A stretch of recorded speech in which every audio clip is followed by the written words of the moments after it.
Chris, very nice to meet you. I'm excited to connect with you today. Thanks for finding the time. So before we jump into some of the questions, I got to ask you two quick things off the bat. Right, you're in New York City right now. What hotel you're staying in? Is that too personal? Can I ask that? Well, of course, we're at the Ritz-Carlton Nomad, where we're hosting a special CMO day tomorrow as part of Advertising Week. So it's one of our newest hotels in Manhattan, and it's gorgeous. It's got an outdoor lounge on a high floor with great views. Oh, beautiful. All right, so let's jump in. This past June, Marriott unveiled the Riott Media Network, connecting customers to relevant brands throughout the travel process. I think as we know and we've seen, right, media networks aren't born overnight. Can you take me through a little bit of the process you and the team at Marriott really underwent leading up to the launch? And really, what was that? It sounded like Marriott had sort of dipped their toes into the water a little bit, but really, what was that moment where the organization really made that decision to go all in? Yeah, we took a prolonged period of actually several years of experimenting with it to understand, is it viable for one, but more importantly, as a hospitality company, first and foremost, we were concerned about how does it change or detract from the guest experience? And we had to be convinced that it wouldn't do that. And through a lot of thoughtful testing, both in our own digital channels and in our properties brought to life in the hotel room itself, we were able to gain the confidence that it could be actually a highly complementary add to the travel experience, and customers would receive it with open arms and not feel like we were invading that space. So it was after that sort of data flowed in after a period of time, as well as an understanding that we felt this was an amazing way to amplify our partner network, which is a way we're trying to bring as much of the travel experience to life for our customers as possible, and that we could bring our enterprise partners to life in new ways, in immersive ways, in ways that they had been clamoring to sort of get in front of our guests more than they could. We felt that it was a very additive element to that, and that customers would embrace it as part of this. As long as it's connected to the travel experience in some way, that they would be open arms for it, and that has proven to be the case. Got it. So I want to dive into in a few minutes some of those, get a better understanding of some of those immersive experiences that you guys have built in. But sort of along the journey, right? What were some of the challenges that you and your team faced sort of early on as you were building out the Riott Media Network? Well, I think first and foremost, we had to prove that it worked, and that advertisers would find the value in the channels that we were bringing to life valuable. We believe that we have the most valuable loyalty member base in the world, over 250 million Bonvoy members that travel. And we wanted to be able to show that would work, and we had a viable business to build. So that was one of the early challenges. And then I think the second was, a lot of people are dipping their toes, as you say, into this space. I was very intent as we talked to senior leadership about saying we either need to get in fully or not at all. And we wanted to be the first media network in the hotel space, and we are, proudly to say that. And we think there's a real competitive advantage to being out there as the world's largest hotel company, as the world's largest travel loyalty program. We're approaching 9,000 hotels around the globe. We felt we had the reach, and more importantly, there was a huge pivot amongst our own approach to loyalty and our own approach with marketing to really flip the tables on how most companies think about loyalty, which is very transactional in nature, right? You earn points, you redeem them. And we really wanted to sort of flip the tables on how we went to market first, before the media network came into existence, about really channeling into how the real reasons people travel. And we believe that's an emotional thing. It's about the passions that they have in life, the people they care about, new places they want to explore. And so we really started to tap into understanding our customers on those levels to really try to pivot into a love-based loyalty and emotional loyalty. And we were very successful on that. And my other part of my job is to bring our global personalization and data activation to life. And through those things, we saw the benefit with our own brand and how our own marketing was really connecting with customers. And we knew that we could then bring that into Riott Media so that other brands could come into that same ecosystem and tap into that rich data and bring the experiential aspects of their brands to life with us. Got it. So my next question, and you answered it already, was if there were any other hotel brands that had launched a media network, and you answered that not yet. You guys have been the first. We know that imitation is the highest form of flattery, though. So I would imagine it's only a matter of time before we see more of these media networks in the space. But I think, on that note, how do you see Marriott really differentiating itself from, up and coming additional sort of media networks that I'm sure we will see in the years to come? Yeah, I think first and foremost, we're Marriott. We're the largest hotel company and the most beloved hotel company in the world, with over 35 distinct brands, something for everybody, for different vacation types to different types of travelers. And nobody has our scale. And with that, on the ad business side comes the reach that goes along with it. So I think that's hard to duplicate. I think we've also, as I just mentioned, made this major pivot into being about the reason that you want to stay with Marriott is you develop this emotional connection to what it can bring to you in your life as you travel the world. And I don't see a lot of our competitors actually achieving that. The pivot towards this love-based loyalty really pervades the company. We've gone so far as to, we don't have a chief marketing officer. We have a chief customer officer, which was a newly created role 3 years ago. It's my boss. And her job is really to concentrate on putting customer at the center of everything we do. And we believe that focuses us in the right areas. It also informs how we're bringing Riott Media to life, to be complementary to the guest experience, not intrusive, to be relevant to guests, and to be limited in how we bring it to life. So it's not an ad anywhere we could put it. It's about the right moments that connect. And it taps into this very profound psychology of the traveler who is well studied in academic circles, but people, when they travel, even for business, have a very different mindset. They're open to different messaging. They're open to new experiences. They're in an exploratory mode. And that's all very conducive, coupled with the very unique way we're bringing ads to life in the hotel room for brand messaging to really penetrate all the noise that's out there.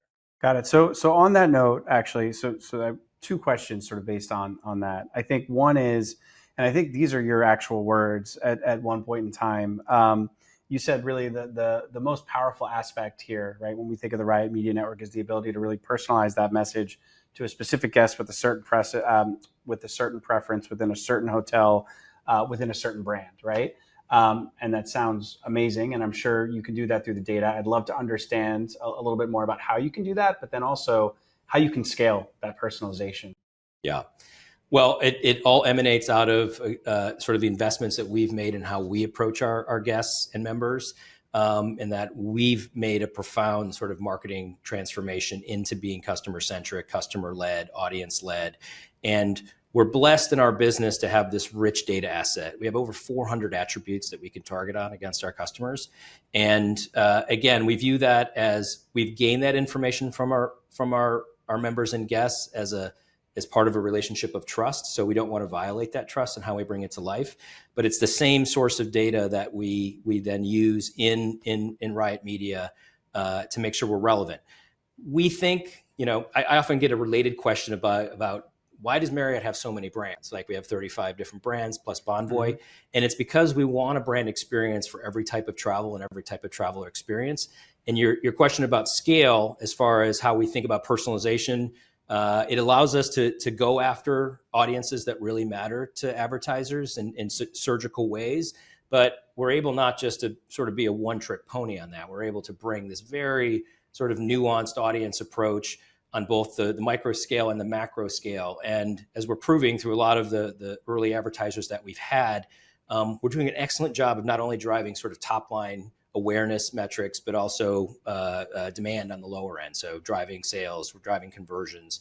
And I think it's this mix of personalization into smaller audience segments, along with messaging that we target to wider swaths of our travelers, whether it's a luxury message or an international destination message, or something that's more like tapping into, I have kids in sports on the weekend and I stay every weekend in a different courtyard because that's near where they're playing. Mm-hmm. And that's a different type of messaging. With that travel intent understanding, we're able to really tailor messaging, even for the same advertiser, to each of those unique circumstances. That's incredible and really, really powerful. And then and just the inventory, I think, that you have, I want to understand that a little bit more, right? So as an advertiser, right, I have access to offsite, on property, and owned as well too. When we think, I think owned is a little bit more self-explanatory, but I'd love for you to go a level into a little bit more detail around those different inventory sources. I think specifically what I'm really interested in understanding is that on-property inventory that's available, and how, to your earlier point, you guys have really managed that in a way where it doesn't feel intrusive to the guest. Yeah, I think all three channels complement each other, because when we think about the travel journey, it starts with inspiration. So that's really where I think our presence, using our audience data and offsite channels like social media, thousands of other publishers that we're able to activate our data through, allows us to tap into when people are reading about some place or seeing brilliant photos about a new location that their friends on social media have visited. So it allows us to start there with inspiration. When they're in our owned assets, that's more in the consideration and booking phase. So we're able to get more targeted. Think about advertising for things like tour operators in the destination where you're going, and that's when you're in that planning booking phase that you're going to see that. So I think the offsite and our own channel, but to your point, we call the in-property our crown jewel. And while those other two channels tap into the same data sources, the same targetability, the same reach, the hotel room is sort of akin to a blend of digital out of home and OTT. And it's also a very personal space where I mentioned earlier, this psychology of consumption that goes hand in hand with a lot of travelers, an openness to experience things. And we're seeing in the data that really coming through on the property. But when we think about the property alone, we have 1 million hotel rooms in just North America where we've launched Riott Media.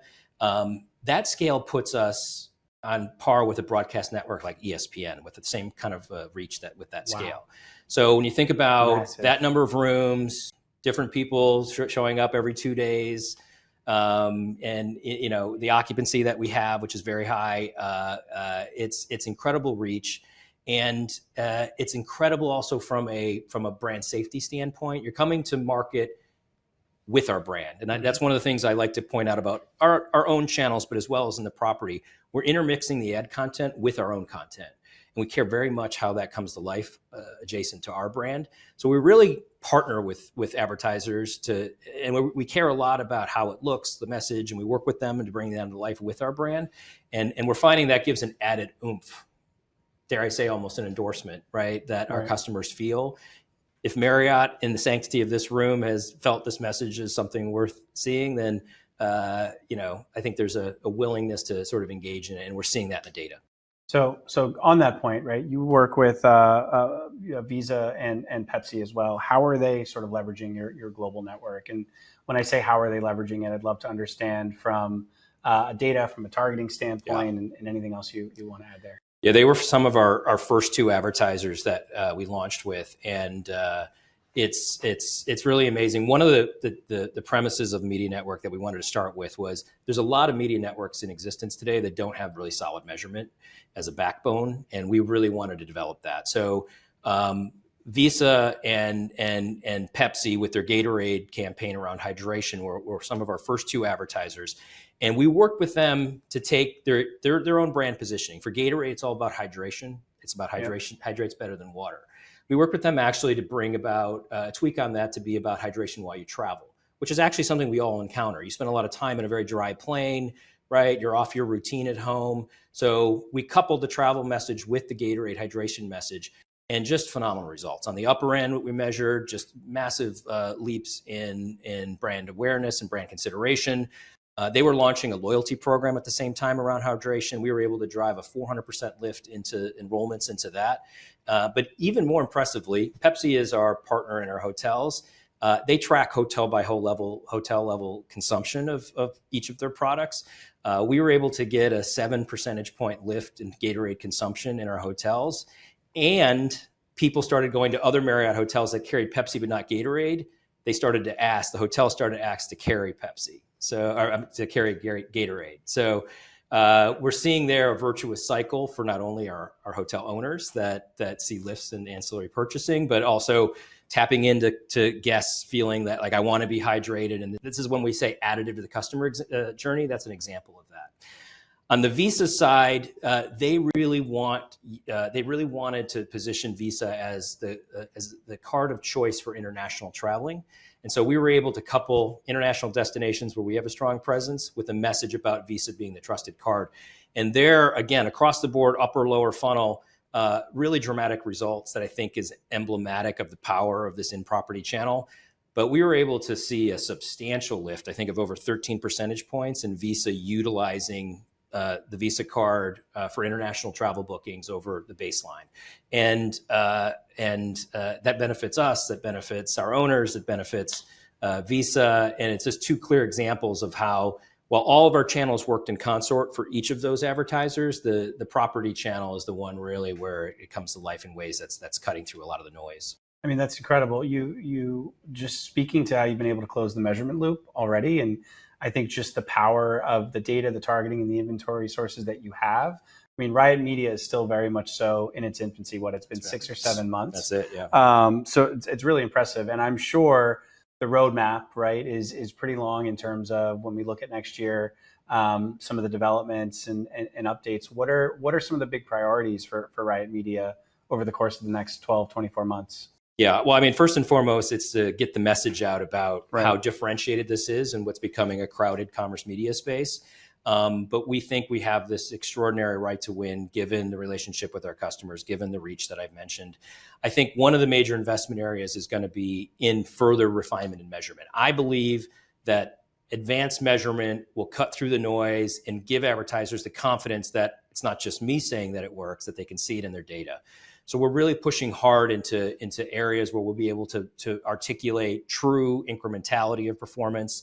We're investing heavily in bringing our clean room solutions up to date to allow that, not only on the front end targeting side, which we'll use the same technologies to do that, but in that ability to do closed loop attribution and the ability to feel confident that you're driving as a brand incremental performance, not just awareness metrics.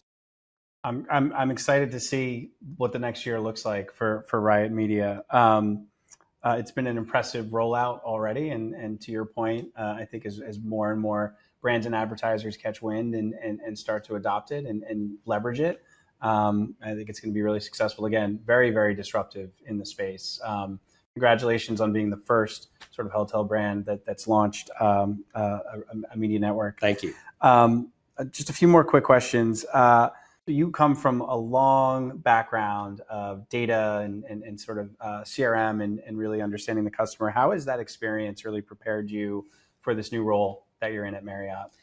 Yeah, it's. I look at my 21 years working in hospitality hotel companies, and data's always been at the core of everything that I've worked on. And in fact, I think I've been given the privilege of working on the areas that I've worked on because of that background, whether it was the early personalization efforts when I worked at Starwood, which Marriott acquired in 2016, to this. It was really, this grew out of our capabilities and understanding of our customers and investments in data that we made as a company so that we could show up for our customers in connected, meaningful ways and tap into that emotional connection that we really strive to achieve.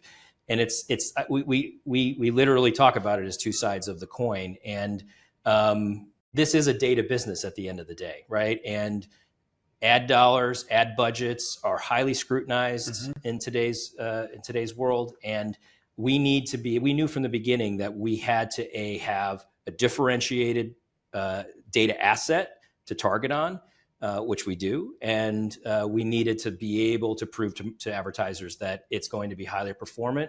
I think this year we're just under 20% of ad dollars in the US are being spent on media networks. And there's about 250 media networks out there right now.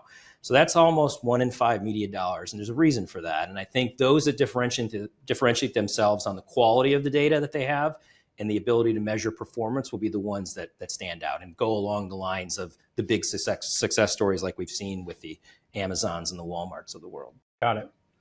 I got one last question for you. Any advice you'd give to any junior marketers looking to break into sort of the space?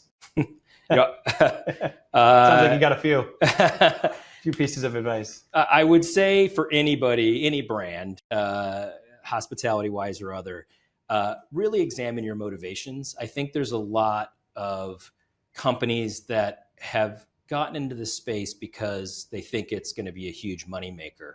And I think you have to look at the quality of the asset that you have, the relationship with your customers, if it'll support such a thing, or else you could harm your brand, I think, if it's brought to life in the wrong way. And you started asking me about the prolonged period of evaluation that we did. We were out live testing that in a small scale, and it really helped us learn what was going to work and not work. And there were a lot of lessons of things that don't work. And you're not going to know that if you're just going to leap in and try to get this rush, sort of, take this bull by the horns and run with it.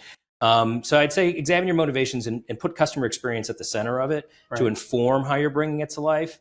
And there's certainly potentially, impact on revenue size of the prize by doing that, but it's the right thing to do. And I think over the long run, the survivors in this space, the ones that will differentiate themselves, are the ones that put customer experience at the center of what they're doing.